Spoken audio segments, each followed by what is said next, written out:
La entrevista, un espacio donde el análisis mira más allá de la noticia. La entrevista, donde el diálogo con los y las protagonistas nos llevan al fondo de los hechos. La entrevista, un espacio de análisis.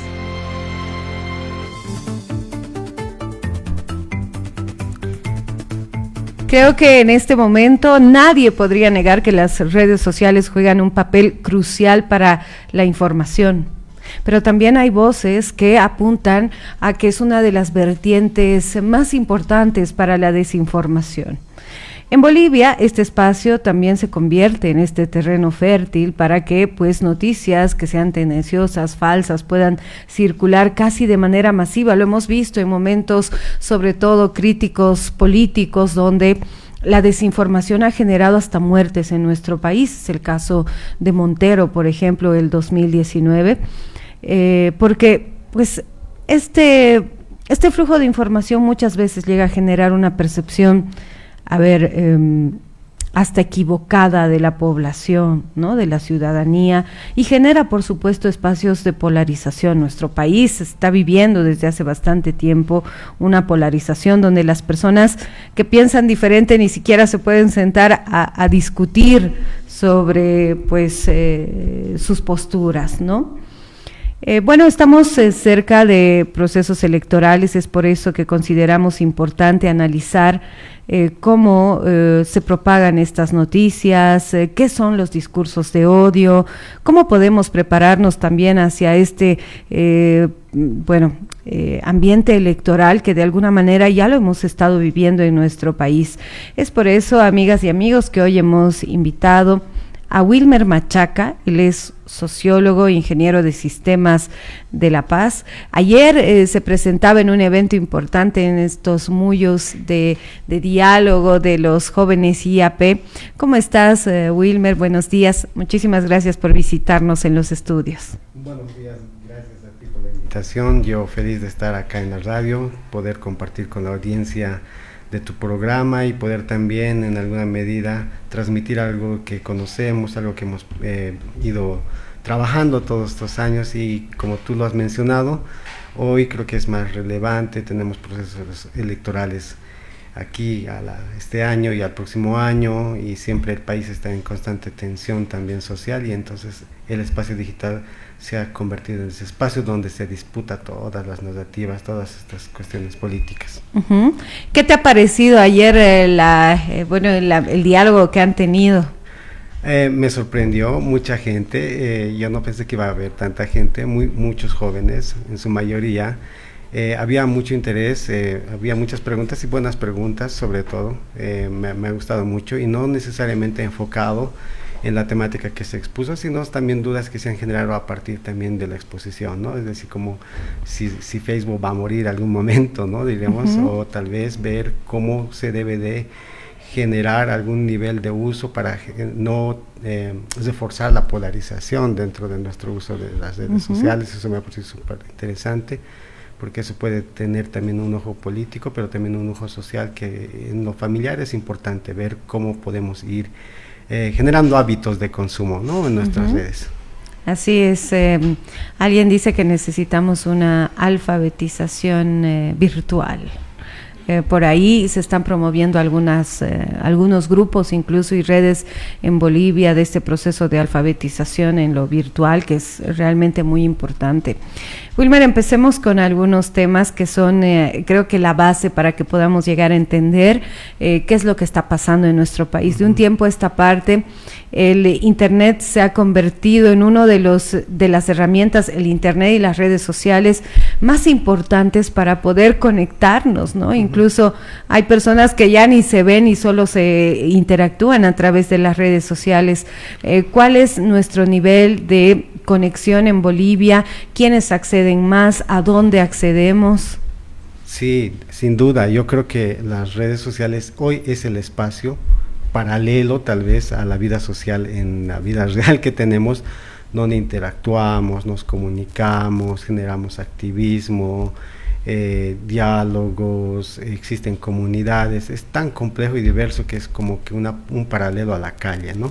Entonces, ese espacio que tal vez antes era exclusivamente tal vez del espacio físico, hoy se tiene un espacio virtual donde cada vez pasamos el mayor tiempo, ¿no? Y eso también ha ido evolucionando en el país fundamentalmente a partir del 2021, 2020 en adelante por el nivel de acelerado de conectividad que hemos tenido por la pandemia, pero igual ha sido progresivo, pero hoy los números que nos muestran, por ejemplo, los datos que se tienen, que hay un gran nivel de conectividad, pero sobre todo por vía móvil, pero hay un contraste, la gente que se conecta con fibra óptica, es decir, siempre hay un nivel de diferenciación y de contraste. Si bien se ha avanzado en la conectividad, el contraste es en la calidad en cómo accedemos.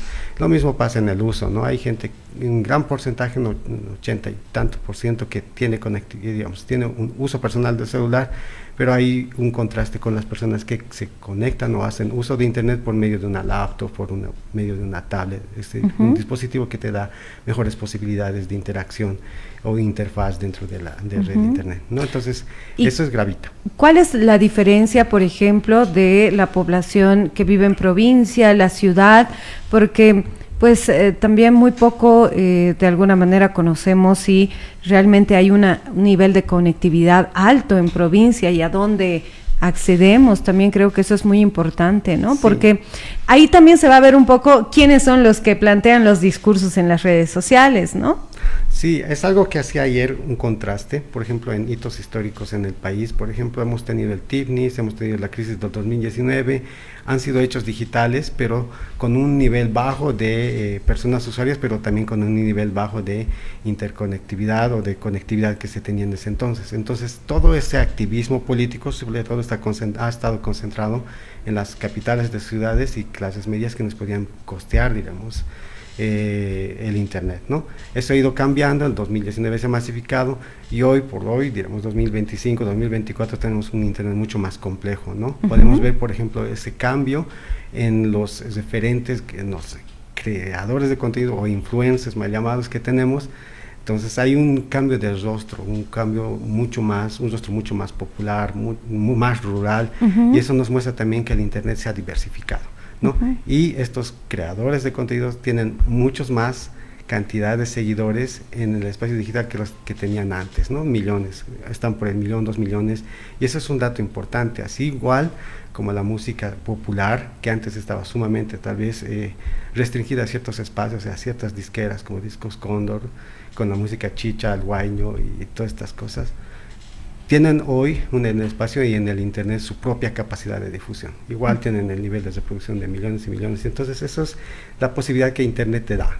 Tal vez lo bueno que se puede decir, ¿no? De darte visibilidad y voz propia, ¿no? De generar tu propia imagen a partir de tu creatividad o de los hechos que tú vayas compartiendo en el espacio digital. Para ese 2025 podemos decir que hay una equivalencia, por ejemplo, de la gente que se conecta desde las ciudades y la gente que se conecta de provincia, ¿o todavía hay limitaciones? Hay limitaciones. Hace 4 años, por ejemplo, el 80% del área rural no era usuaria de internet. ¿El 80%? El 80%, desde los últimos, dirán, hace 5 años. ¿Y esto según? Según las encuestas de hogares, que es generalmente que año tras año saca este tipo de métricas, que son importantes. Ahí puede tener algún cuestionamiento metodológico, pero al final es un dato, ¿no? Hoy, actualmente, el 56% en el área rural no es usuario de internet, entonces es más del 50%, sigue siendo una brecha en comparación con el espacio urbano, donde un 22,3% es usuario de internet. Entonces, ¿se sabe para qué usamos los bolivianos y bolivianas las redes del internet? Sí, justo la encuesta hogar del 2021 salió un dato interesante. No se repitió lamentablemente las mismas consultas en la MECOVI del 2022, donde habían las preguntas de luz. Y en su mayoría es entretenimiento, en mayor grado es para comunicarse y chatear, esa es la gran mayoría. Después de eso está el uso de redes sociales, que es TikTok, Facebook, Instagram. Entonces, en su mayoría es entretenimiento y comunicación, pero tal vez, digamos, un poco, tal vez desmitificando la idea de que WhatsApp simplemente es para un uso de comunicación, o tal vez de chatear con tus amigos o con tu pareja, etcétera. También tiene distintos usos, ¿no? Hay, digamos, un uso comercial, generalmente, digamos, espacios o grupos donde uno puede hacer compra y venta, al igual que también las redes sociales. No necesariamente es entretenimiento, sino es que también puede ser una plataforma que te visibilice tu propio negocio, te visibiliza tu opinión, generar contenido de esa manera, ¿no? Entonces, es diverso también, pero generalmente, en su mayoría, el uso del boliviano está concentrado en comunicación y plataformas de redes sociales. Ese es en su mayoría. Ahora, creo que desde el boom de las redes sociales, donde hemos visto una oportunidad de poder, no sé, conectarnos con nuestra familia que vivía en otro departamento, por ahí con personas de otros países, hemos visto cómo la brecha se ha cambiado totalmente. Hoy podemos encontrar a personas, alguien me decía esto precisamente en una entrevista en la radio. A ver, yo puedo pensar que la Tierra es cuadrada y voy a encontrar a alguien que está al otro lado del mundo que también piensa que la Tierra es cuadrada y vamos a hacer una comunidad sin necesidad de hablar el mismo idioma, ¿no? Eso está pasando hoy. ¿Y cuál es el peligro? Porque muchos apuntan a que hay un peligro también respecto a ese nivel de conexión que no necesariamente ha significado una oportunidad. Sí, y yo creo que es ese tránsito que se tuvo de Internet, tal vez una mirada más optimista en sus inicios, donde uno pensaba que Internet es este espacio democratizador, donde tal vez daba la voz a quienes no tenían esa posibilidad de aparecer en medios de comunicación, y eso era una limitante, ¿no? Y eso era tal vez restringido a ciertos grupos con poder de tener este espacio. Entonces, por ejemplo, la primera árabe significó eso, ¿no?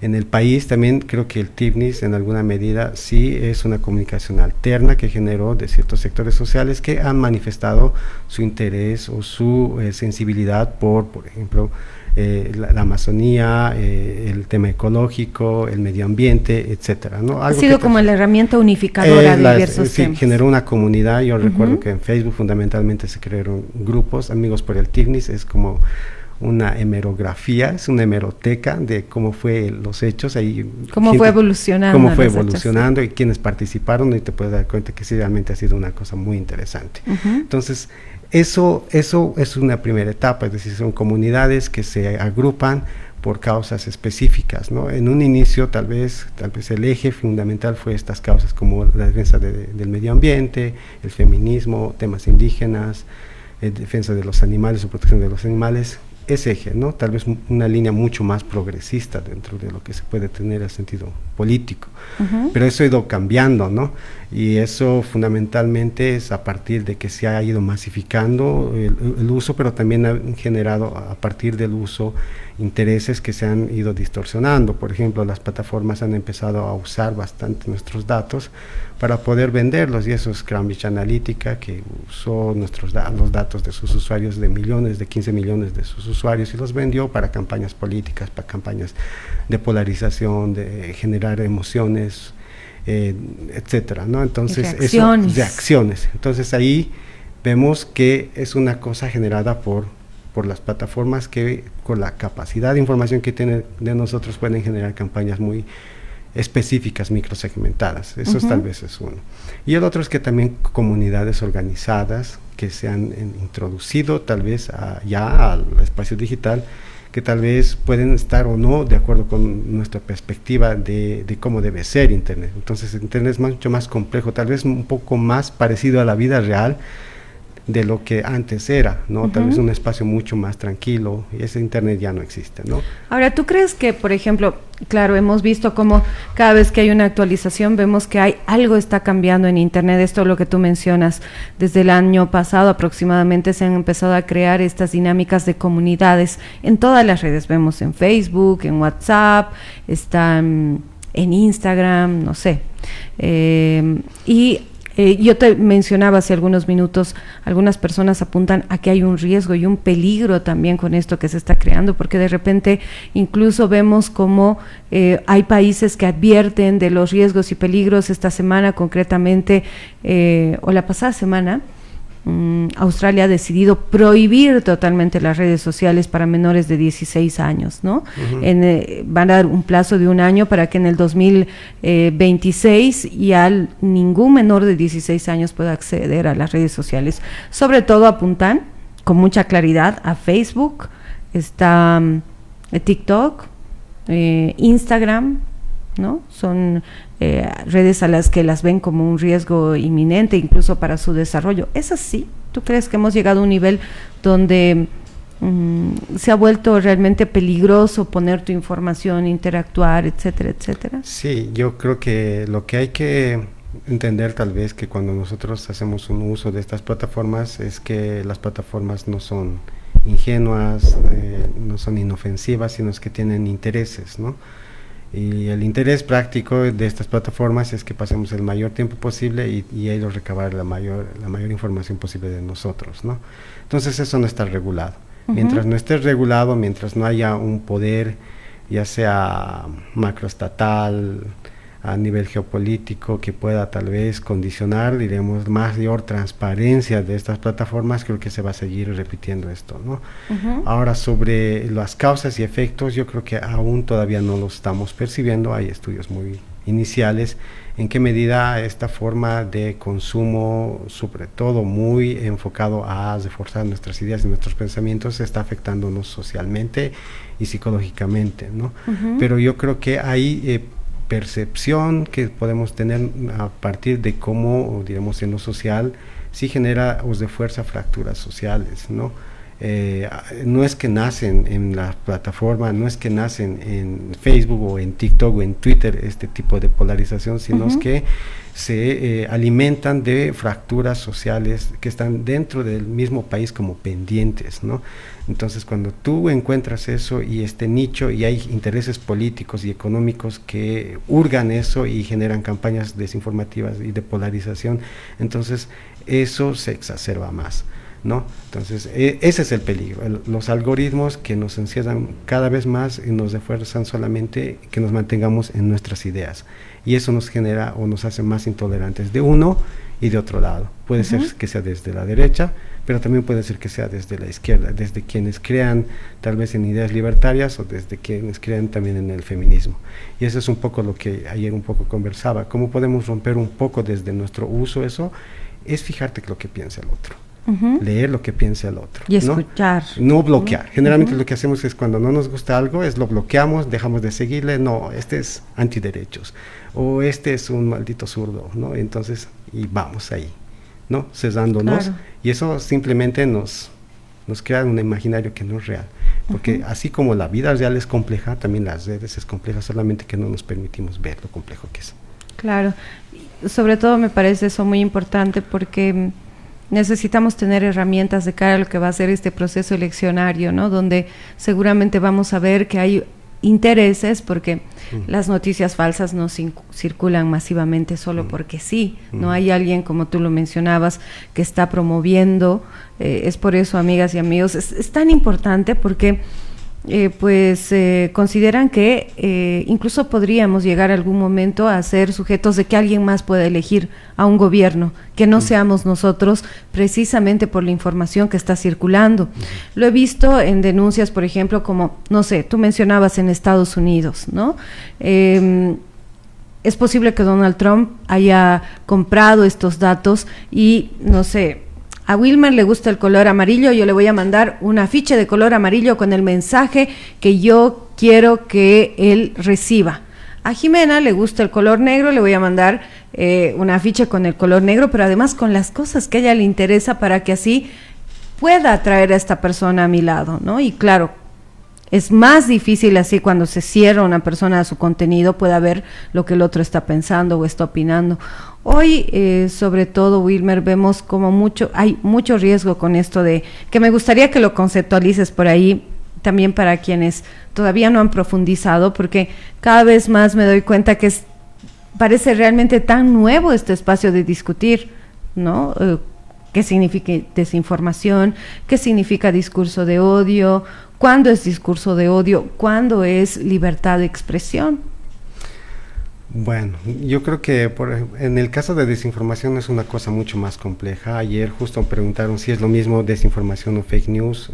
Fake news es el efecto, es decir, una noticia falsa es el efecto de lo que sería desinformación, que implica distintos actores, pero también estrategias, difusión, intereses económicos, es decir, es una cosa más compleja, con muchos más actores que generalmente tienen un objetivo predeterminado, puede ser dañar o generar malestar político, social a partir de difundir intencionalmente contenido engañoso. Pero lo diferente tal vez a lo que pasó en años anteriores, antes de que existan este tipo de tecnologías, es esta capacidad técnica. Es decir, la desinformación es un fenómeno sociotécnico. La desinformación existió siempre. ¿Qué es lo que lo diferencia ahora? Es este nivel de alcance que se tiene en segundos y también esta inmediatez que tiene en segundos, ¿no? Entonces, no solamente que pueden ser contenido orgánico lo que se difunde, sino puede ser artificial, pueden ser bots, pueden ser tropas digitales que pueden estar construyendo una narrativa y generar fractura social o división o generar estigmatización social a un grupo social, etcétera, pero que no puede ser natural, pero al final de cuentas crea efectos dentro de lo que es la sociedad. El discurso de odio es una forma de cómo puede estar dirigido estas campañas, ¿no? Pueden ser o no discurso de odio, pero el discurso de odio está enfocado fundamentalmente a construir cierta, digamos, estigmatización, animalización, objetivación sobre grupos sociales, en este caso vulnerables, ¿no? Pueden ser por su cuestión religiosa, étnica, etcétera, ¿no? Condición, su opción sexual. Entonces, se ha dado esto, se utiliza esto no solamente en crisis social, sino también en procesos electorales. Eso quería consultarte. A ver, dame un ejemplo de desinformación que haya sido muy visible en Bolivia y también de discurso de odio. En visible, por ejemplo, cuando fue el Sencata, yo creo que Sencata es un ejemplo de Bolivia de discurso regionalizado sobre una población, en este caso la ciudad del Alto, pero también étnica, ¿no? Es decir, la gente que se movilizó, la gente que estuvo por Sencata bloqueando eran animales y salvajes y terroristas. Entonces esa idea se quedó en el imaginario hasta hoy, y mucha gente creo que hasta hoy cree que las personas que estaban movilizándose y que derribaron el muro explotaron eso con dinamita e intentaron hacer explotar la planta de Sencata. Eso ha sido desmentido por no solamente el informe de la GIEI, también incluso posiciones adversas al MAS o al gobierno, como Amalia Pando, su video documental que saca, hace testimonio de que eso fue derribado por la fuerza de las personas. Entonces, pero cuando tú desde los titulares generas una información que no es correcta, generas todo ese desencadenamiento que se desborda en ese juicio, ¿no? Esa estigmatización de la población, y eso ha estado complementado por la mandataria desde entonces, que los denominó que la gente que se está movilizando son salvajes. Entonces, ¿Quién generó ese discurso? ¿Se conoce? Sí, la presidenta de ese entonces los dijo salvajes, ¿no? Pero los medios que reforzaron esto de que se dinamitó la pared fue Página 7, Los Tiempos.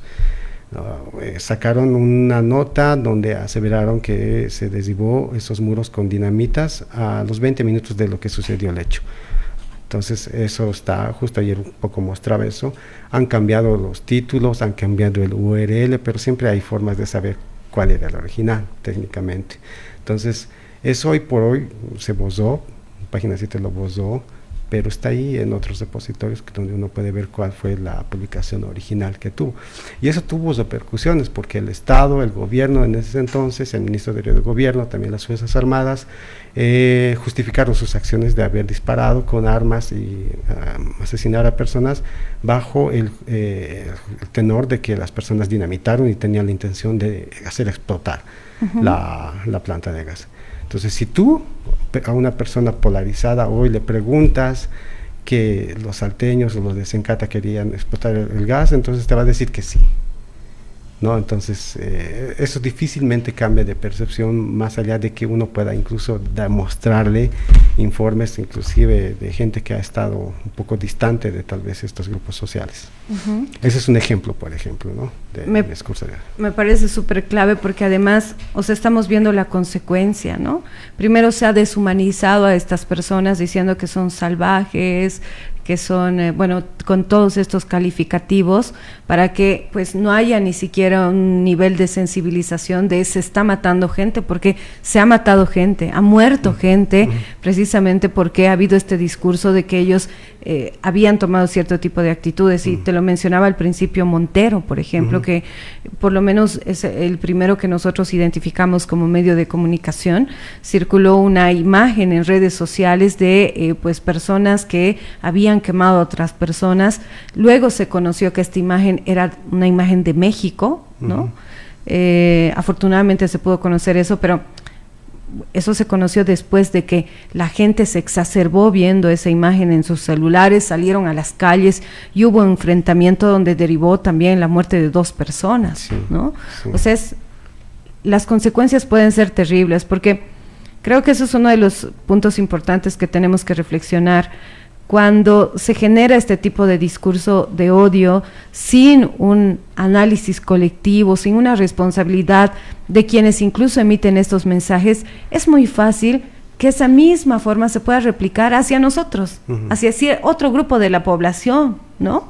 Porque ya estamos viendo que ese ejercicio se hace con ellos, ¿no? Luego pueden ser, no sé, contra los jóvenes, luego pueden ser contra, no sé, compañeros de provincia, etcétera, etcétera, ¿no? Por eso me parece muy importante. Ahora, ¿cuál es el límite para, pues, decir, a ver, esto no es discurso de odio, esto es libertad de expresión? Porque muchas personas dicen, es libertad de expresión, él está diciendo lo que piensa y es parte de construir la democracia. Eso es muy complicado, justamente, estaba pensando en ello los otros días. Te voy a dar un ejemplo.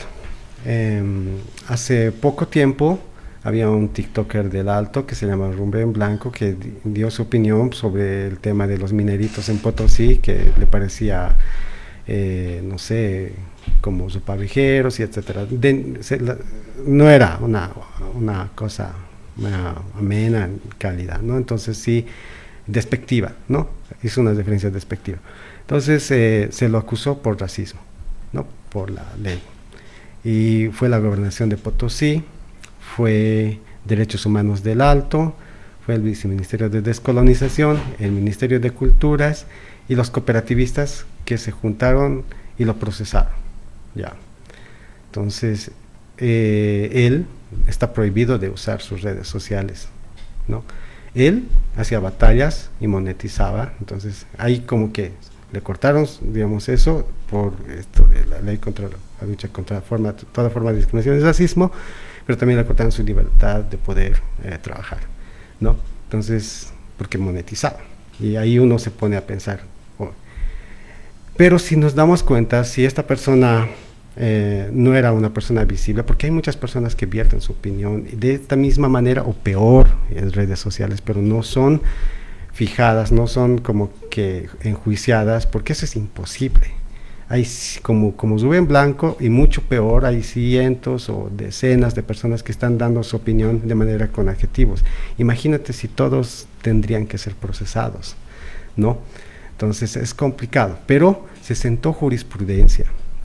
Y recientemente, bajo ese mismo argumento, había una movilización Parotani, de los bloqueos del bloqueo Vista, donde una TikToker afín a Evo, que se llama Dimelsa, la Vista Radical, igual estuvo haciendo lives, dijo que hubo violaciones a una mujer de pollera y hubo muertes en la intervención de la policía, y la policía le detuvo, ¿no?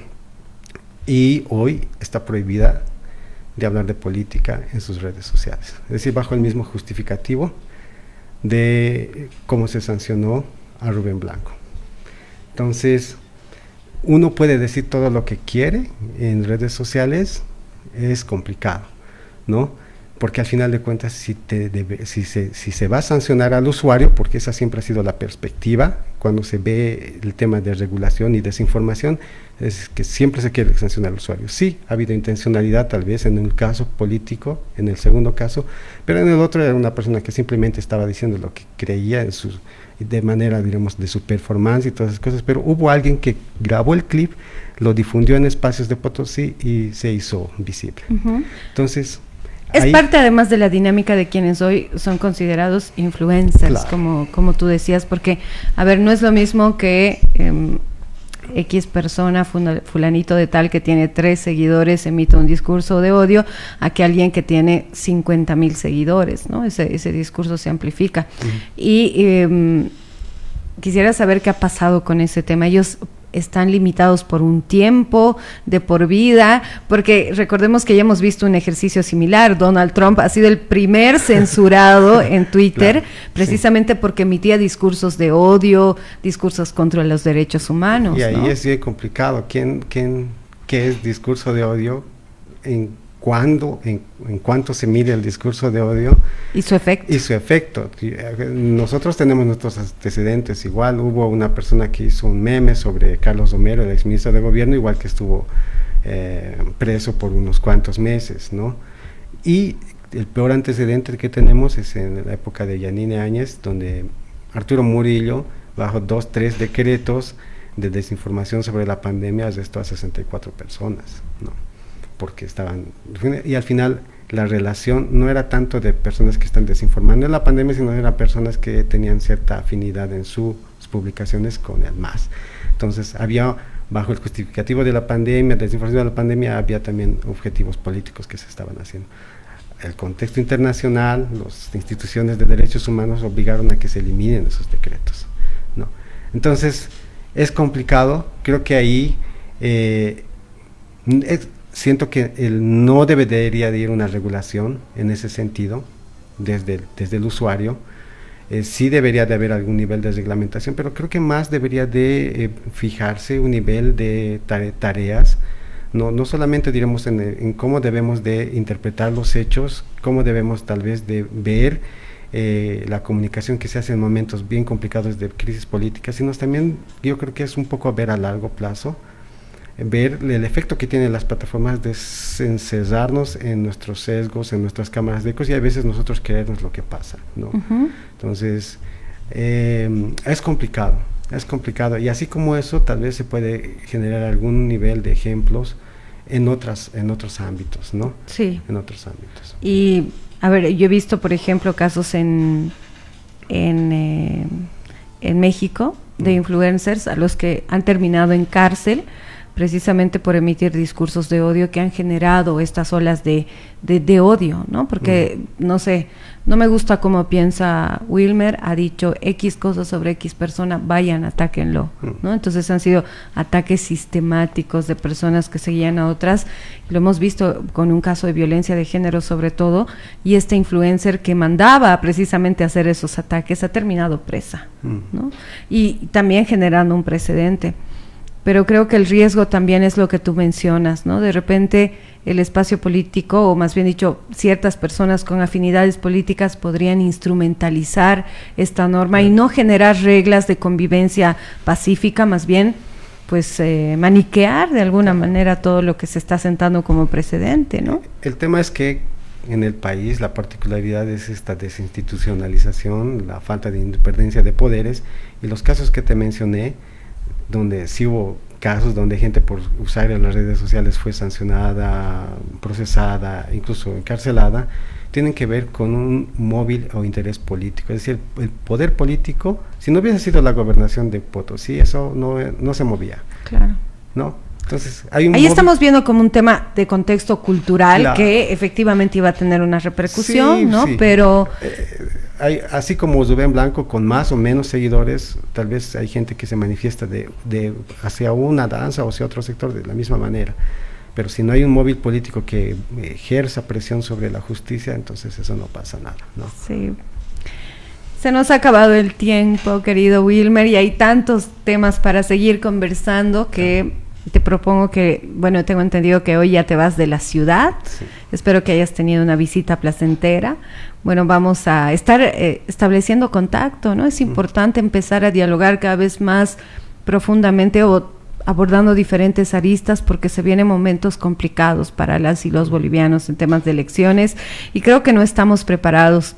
En la última elección de Brasil vi cómo el Estado tomó decisiones para limitar cierto tipo de contenidos de discurso de odio y de desinformación en WhatsApp, en Twitter, en Facebook, pero nosotros tenemos esas mismas herramientas, las autoridades podrán permitir, porque de repente hay incluso esta sensación con lo que dices, hay una desinstitucionalización que nos hace pensar que un político no va a permitir que se elimine eso o que se limite porque también es parte de su instrumento para la guerra política o para su campaña, etcétera, etcétera, y es altamente preocupante, y ahí tenemos que tener, pues yo creo que herramientas para poder abordar. Y a propósito de esto, ya para el cierre, querido Wilmer, ¿qué herramientas tú sugerirías a la gente, ¿no?, en estos momentos de desinformación, polarización y de discurso de odio?